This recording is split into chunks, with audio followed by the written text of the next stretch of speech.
welcome back. Today I snapped a few photos. We're going to go back, we're going to put them in the PaintShop Pro, and I'm going to show you how I use my star grading method to decide which ones I'm going to edit and which ones I'm not going to bother with to save me time.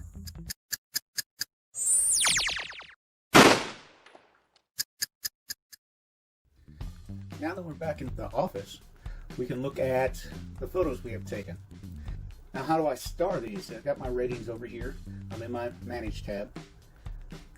I have to look at some aspects of a photograph. What makes a good photograph? Let's jump back over here to edit. And I put together a little worksheet. So a good photograph has the proper exposure. It has a good composition, a clear subject. What is the focus of the picture? Sharpness of the focus. Is the picture clear? Sometimes for portraits we have a soft focus. Sometimes we want hard edges. But is the sharpness correct for the photo? And then does it invoke some kind of emotion? If somebody totally hates your photo, that's still emotion. If somebody totally loves it, it makes a connection to it. So we can do photos that we don't really care for, but because it's got an emotional content, such as someone's child, that person loves the photo, regardless if it's sharp or if it's a little dark or a little hazy. Because of the image, what's in it, they like it. So we're going to grade our photos on these criteria, and then we're going to give it a point. So if for example, my exposure is totally foobar, it's blown out completely, you can't tell it's a photograph, and I actually have one of those in there, or it's too dark, I'm going to give it 0 to 1 point.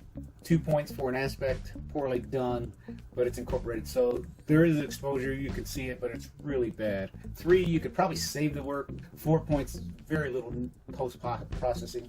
And 5, it's done right in camera. You don't have to mess with it at all. So that's my grading system. And so we're going to look at our exposure. Let's look at a photo I already brought up. So to me, it looks dark. I can bring it up. I'm just going to evaluate this. I would probably, it's not a 5. It's not perfect in camera. It's not right. But I can adjust it. Is it close? Yeah, it's going to be a 3 or 4. I'm going to give it a 3. So I can come over back to here, and I can add, and I'm going to add a 3. And next I'm going to look at my composition for it. So if I did rules of third, there's really no composition. I can scroll through all the golden means. Now how about the triangles I was doing, leading lines? Do I have anything that leads me to a subject? Which is another thing that's wrong with this. There's no clear subject. But I can fix the composition slightly here, rule of thirds. We usually want the horizon on one of these lines. So I'm going to bring this.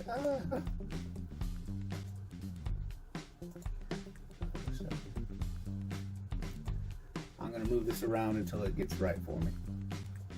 I'm going to bring my horizon down here, and now I also have a subject, the boats. And then of course I can also bring up my exposure.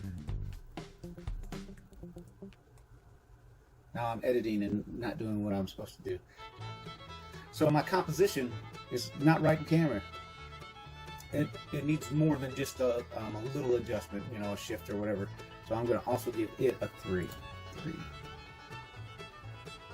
So it can be saved with a lot of work. Is the subject clear? But the subject was not clear. Can I fix it? Yes. So now I've got 3 on all of them. Is it sharp? Let's look at the photo again. It is after I did the color, but if I go to the original.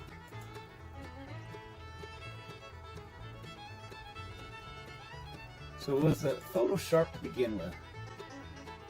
It's a little soft. There it is in that file. Oh, I think it's reasonable. I'm going to give it a 4. Okay. And my image, originally it was okay.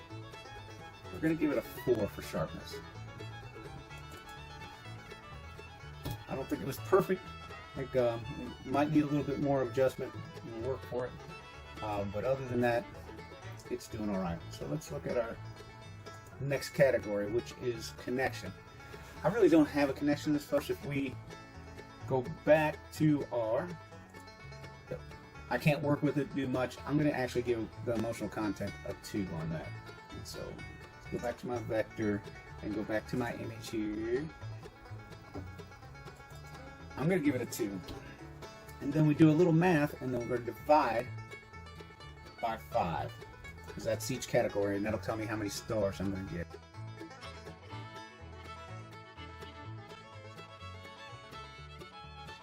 here my total number should be 3. So that's how many stars. So if I go back over here into my Manage tab, I can do it someplace else. I can give it 3 stars. Now without any editing, I would go through that process for each one. Alright, what do we got? It's kind of blurry. It's not very good at all. And that one's blurry. So both of them are out of focus. This one I don't think I could save. I would give this 1 or 2. Probably 1. This one with a lot of work, I might be able to fix something in here. And I'm going to give it a 2. And that's how I end up grading. But it's all based on the worksheet grading scheme. I take these 5 categories and I grade them on a worksheet. So there are your categories. And those are the ranges that I use to help me give a star. And I don't edit anything less than a 3. I usually start with my 5s and 4s, and then if I'm bored or if I need more photos for the client, I will start editing 3s.